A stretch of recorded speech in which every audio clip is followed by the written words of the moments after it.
Ayon daw kay Paul sa Romans 10:4, ang batas ng Diyos o Torah na ibinigay kay Moses sa bundok ng Sinai ay hindi na dapat sundin dahil winakasan na raw ito ng Messiah o Christ. Dahil ang Messiah o Christ ay ang katapusan ng batas o Torah patungo sa pagiging matuwid o righteousness ng lahat ng naniniwala sa Diyos Ama.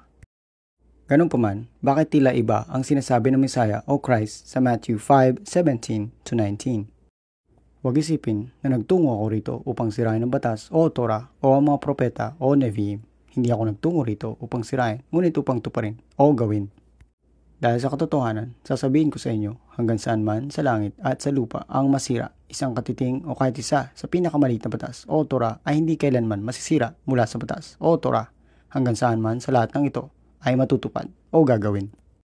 Kung sino man sa mga bagay na ito ang babali o sisira, kahit sa isa sa mga ito na pinakamaliit na utos at ituturo sa tao ay sa makatuwid tatawaging pinakamaliit sa kaharian sa langit.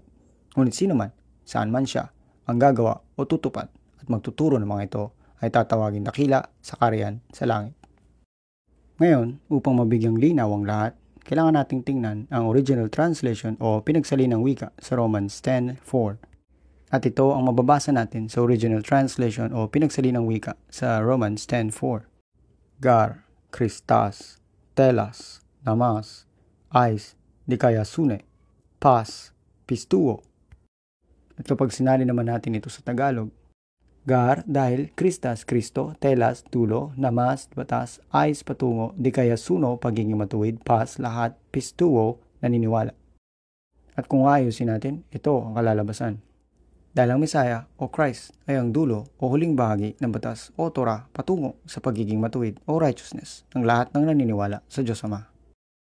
Sa madaling sabi, hindi winakasan ng Messiah o Christ ang batas ng Diyos o Torah. Sa halip, ayon pa kay Paul, ang Messiah o Christ ay ang huling bahagi ng batas ng Diyos o Torah na bumubuo sa batas ng Diyos o Torah.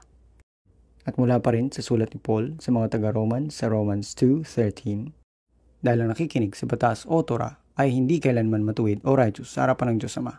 Sa halip, ang gumagawa sa batas o Torah ang nagiging matuwid o righteous sa harapan ng Diyos Ama. Dahil muli, ayon sa Messiah o Christ sa Matthew 5:17-19, huwag isipin na nagtungo ako rito upang sirain ang batas o Torah o ang mga propeta o Nevi'im. Hindi ako nagtungo rito upang sirain, ngunit upang tuparin o gawin.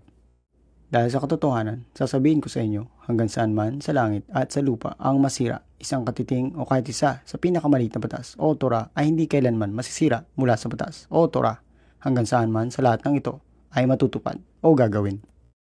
Kung sino man sa mga bagay na ito ang babali o sisira, kahit sa isa sa mga ito na pinakamaliit na utos at ituturo sa tao ay sa makatuwid tatawaging pinakamaliit sa kaharian sa langit.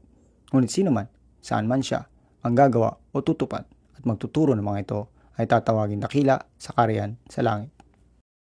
Kung nakatulong ito sa inyo, mag-iwan lang ng like at mag-subscribe.